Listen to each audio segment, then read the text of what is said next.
बिस्मिल्लाहिर्रहमानिर्रहीम, अस्सलाम वालेकुम जी। मैं नजमुल हसन बाजवा हूँ।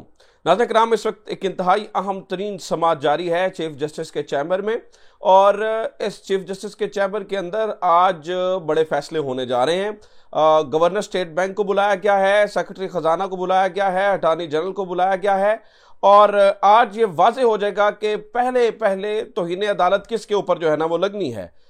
लेकिन नाज़रीन किराम, इस समाअत का जो भी खैर रिजल्ट आता है, उससे पहले पहले तीन किस्म की लड़ाइयों की खबरें जो है ना वो मीडिया में आ रही हैं। गो कि इनका सोर्स जो है वो मिलते जुलते हैं, एक ही तरह के सोर्सेस से आ रही हैं, लेकिन तीन तरह की लड़ाइयों की खबरें जो है वो इस वक्त जजेस की आपसी लड़ाइयों की खबरें जो है ना वो चल रही हैं। जो सबसे बड़ी खबर चल रही है वो ये है कि चीफ जस्टिस के चैम्बर में मोस्ट प्रोबेबली कल जो है ना वो एक बड़ी सख्त लड़ाई हुई है।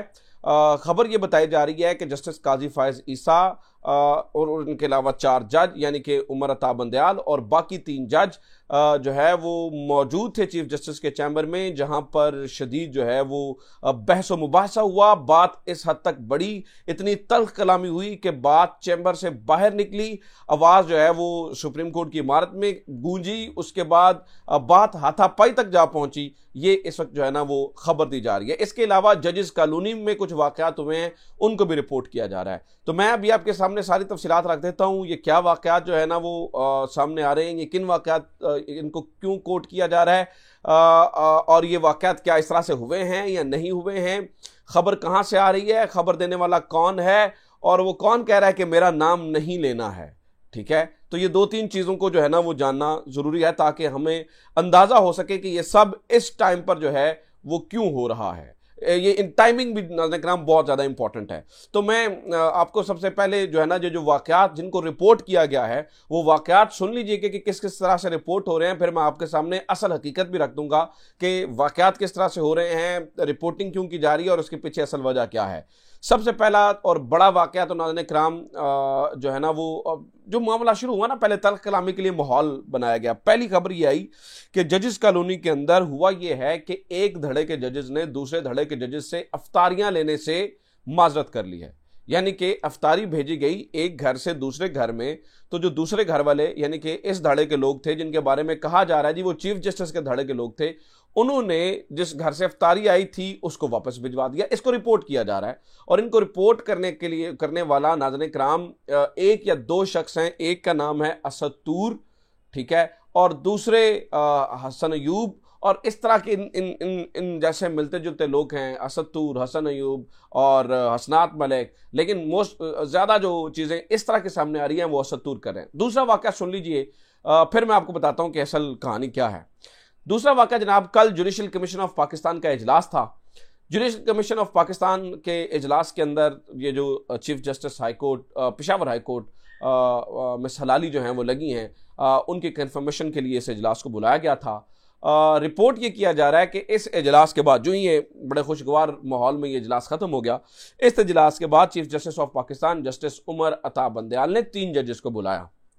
एक जस्टिस काजी फायज ईसा, दूसरे जस्टिस सरदार तारिक मसूद, और तीसरे जस्टिस मंसूर अली शाह। इन तीनों को, और इन्हीं के बारे में ज़्यादा ख्याल आता है। वैसे तो जो जस्टिस तारिक मसूद हैं, सरदार तारिक, जस्टिस सरदार तारिक, वो थोड़ा खुद वो इतना ज़्यादा उनका नाम भी आप मुख्तलिफ केसेस में नहीं सुन रहे हैं, वो थोड़ा सा जस्टिस काजी फायज ईसा और जस्टिस मंसूर अली शाह के मुकाबले में थोड़ा सा अपने आप को लो प्रोफाइल रखे हुए हैं।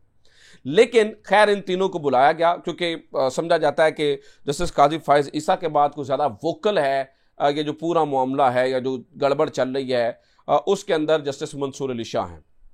ठीक है, तो जस्टिस सरदार तारिक मसूद, जस्टिस काजी फायज ईसा और जस्टिस मंसूर अली शाह को चीफ जस्टिस उमर अता बंदयाल ने अपने चैम्बर में बुलाया। मैं जो रिपोर्ट हुआ वो आपको बता रहा हूं। और चैम्बर के अंदर जस्टिस एजाजुल एहसन पहले से मौजूद थे चीफ जस्टिस ऑफ पाकिस्तान की जानिब से। अब कुल मिलाकर जस्टिस काजी फायज ईसा और 4 जज और हो गए, यानी कि कुल मिलाकर ये 5 जजेस थे। Justice Umar Ata Bandial, justice Ejazul Ehsan, justice काजी फायज ईसा, जस्टिस सरदार तारिक और जस्टिस मंसूर अली शाह।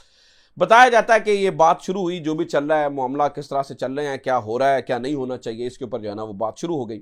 जब बात शुरू हो गई तो इसके ऊपर बताया जाता है, जो रिपोर्ट हो रहा है कि मामला गर्म हो गया, आवाज़ें ऊंची होना शुरू हो गई, तल्ख कलामी शुरू हो गई। बात इतनी बड़ी, इस इस हद तक ज्यादा बढ़ी कि आवाज जो है वो चेंबर से बाहर जाना शुरू हो गई और चेंबर से बाहर तक जो है ना वो आवाजें जाना, और करीब यह था कि हाथापाई हो जाती। लेकिन इससे पहले जस्टिस सरदार तारिक, जस्टिस काजी फायज ईसा और जस्टिस मंसूर अली शाह उठकर अपने चेंबर में चले गए और अपने चेंबर में जाकर बैठकर उन्होंने बाकी अपने धड़े के जजेस को बुलवा लिया।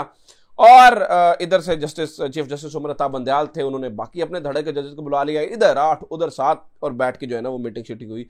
मुमकिन ये था कि कल कोई प्रेस रिलीज भी आ जाती। और ये ठीक है, एक वाकया ये है। और तीसरा वाकया नाज़रीन किराम, ये 2 वाकया तो एक तरह से ये असद तूर की जानिब से हो रहे हैं, और एक वाकया जो पीटीआई के ग्रुप्स हैं उनमें बताया जा रहा है कि हुआ ये है कि जस्टिस काजी फायज ईसा ने जजेस कॉलोनी के अंदर वॉक करते हुए कोई तल्ख कलामी की है चीफ जस्टिस उमर अता बंदयाल से, और उनके हाथ में, जस्टिस काजी फायज ईसा के हाथ में छड़ी थी और उन्होंने छड़ी का इशारा भी किया है। यानी कि ये जो वाकया है ये रिपोर्ट किया जा रहा है पाकिस्तान तहरीक इंसाफ के ग्रुप से, और मैंने मुख्तलिफ जगहों पर देखा।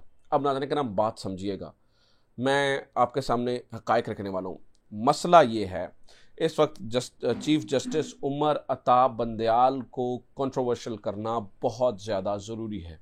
ये साबित करना ज़रूरी है कि चीफ जस्टिस ऑफ पाकिस्तान के अंदर कायदाना सलाहियतें नहीं हैं और बात जो है वो मार धाड़ तक आ चुकी है। ठीक है, और इसीलिए इन सारी चीज़ों को साबित करते हुए हुकूमत ने एक बारीक वारदात करनी है, और वो बारीक वारदात ये है कि चीफ जस्टिस ऑफ पाकिस्तान की मुद्दत मुलाजमत को कम किया जा सके, और उसके बारे में बातचीत चल पड़ी है। इसलिए मोहरों को इस्तेमाल किया जा रहा है। मैं ये नहीं कह रहा हूँ कि लड़ाई नहीं हो रही है, मैं ये नहीं कह रहा हूँ कि तल्ख कलामियाँ नहीं हो रही हैं। हुआ ये है, इस वक्त तक देखें बात गड़बड़ है, दोनों के दरमियान एक तल्ख माहौल है, लेकिन जिस तरह से रिपोर्ट करने की कोशिश की जा रही है कि हाथापाई और लड़ाई और ये सारी चीज़ें, ये सब गलत है।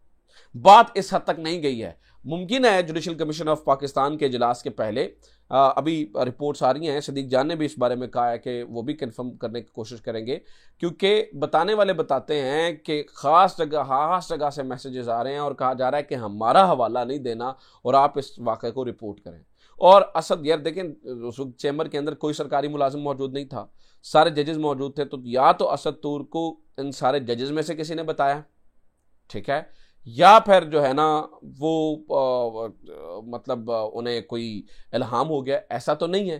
तो कहने का मतलब यह है कि कहीं ना कहीं से असद तूर को पर्टिकुलरली मैसेजेस आ रहे हैं, और वो एक इस तरह की हाइप बनाने की कोशिश कर रहे हैं कि जजेस आपस में लड़ मर रहे हैं, हाथापाई हो गई, काम खराब हो गया, गो के नाज़रीन किराम अगेन तल्ख कलामियाँ हो रही हैं, चीज़ें हो रही हैं, बात मतलब देखें, लेकिन बात लड़ाई और हाथापाई तक नहीं पहुंची है, और ना ही इफ्तारियां वापस करवाई जा रही हैं, और ना ही किसी ने छड़ी से जो है ना वो मारने की कोशिश की है। ऐसी ये सारी की सारी बातों को ध्यान से आप सुन लीजिए। उसकी वजह यह है कि इस वक्त जो गवर्नमेंट है वो chief justice of Pakistan Umar Ata Bandial की मुद्दत मुलाजमत को कम करना चाहती है, और इस बारे में खबरें भी आ रही हैं कि चीफ जस्टिस उमर अता बंदयाल की मुद्दत मुलाजमत को कम किया जा रहा है।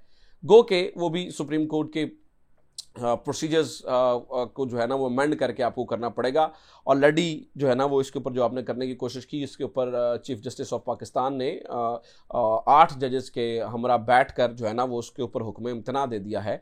तो इस तरह का कोई भी चीज़ आएगी तो ऑब्वियसली उसके ऊपर हुक्म इम्तना दे दिया जाएगा, लेकिन नाज़रीन किराम ये कोशिश हो रही है और इसकी भरपूर जो है वो भरपूर अंदाज में कोशिश जो है ना वो की जा रही है। अच्छा, आज जो समात हो रही है उसके बारे में मैं आपको थोड़ा सा बता दूँ, उसके ऊपर तफसील में अगली वीडियो के अंदर बात करेंगे।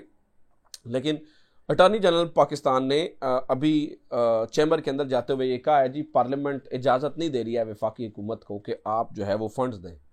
पार्लियामेंट ने रोक लिया है, और वो खबर है नाज़रीन किराम जो मैं बार बार आपको देता रहा हूँ कि ये होने जा रहा है। आज वो हो रहा है कि पार्लियामेंट ये वही आर्ग्यूमेंट दे दिया अटॉर्नी जनरल ने कि जनाब जो पार्लियामेंट है उसने रोक लिया वफाकी हुकूमत को। अब नाज़रीन किराम सुप्रीम कोर्ट के पास 2 रास्ते हैं, या तो स्टेट बैंक को डायरेक्ट ऑर्डर करें और उसके ऊपर ये रोला डाल रहे हैं जी स्टेट बैंक की खुद मुख्तारी, और अगर स्टेट बैंक को डायरेक्ट ऑर्डर किया जाएगा तो फिर IMF की डील ख़राब हो जाएगी। मतलब पता नहीं कहाँ कहाँ से ये मतीउल्लाह जान साहब और अब्दुल क़य्यूम सिद्दीकी साहब, ये हसन अयूब, हसनात मलिक, असद तूर, ये कहाँ कहाँ से, देखिए एक डिवाइड पैदा हो चुकी है ना सिर्फ जजेस के अंदर बल्कि मीडिया के अंदर भी। और ख़ास रिपोर्टर्स जो हैं वो तो बिल्कुल इस टाइम ना किसी और मूड के अंदर नज़र आ रहे हैं। ऐसी ऐसी इख्तराएँ और ऐसी ऐसी चीज़ें और ऐसे ऐसे मामलात को घड़ घड़ कर लेकर आ रहे हैं कि अगर गवर्नर स्टेट बैंक को कहा गया कि आप 20-21 अरब रुपए दे दें तो IMF का जो प्रोग्राम है वो मुतासर हो सकता है। खुदा के बंदे, खुदा का खौफ करके आप बोलें, अपने प्रोग्रामों में आप किस तरह का कंटेंट लेके आने की कोशिश कर रहे हैं और आप किस तरह की पूरी गेम करने की कोशिश कर रहे हैं। ये कोई मामला दुरुस्त नहीं है, ये कोई मामला ठीक नहीं है, इससे चीज़ें जो है ना वो ख़राब होंगी। तो लिहाजा चीफ जस्टिस ऑफ पाकिस्तान को मुलायन करने की कोशिश की जा रही है। गो के एक तल्ख माहौल जजेस के दरमियान मौजूद है, एक तलखी जजेस के दरमियान है, लेकिन इसका मतलब ये नहीं है कि बात हाथापाई तक और गालम गलोच तक चली गई है। ऐसा नहीं है, ये सरासर गलत रिपोर्ट किया जा रहा है। इसके ऊपर जो ही मज़ीद चीज़ें आती हैं तो मैं आपके सामने ज़रूर शेयर करूँगा। अपना ख्याल रखिए। खुदा हाफ़िज़। पाकिस्तान जिंदाबाद।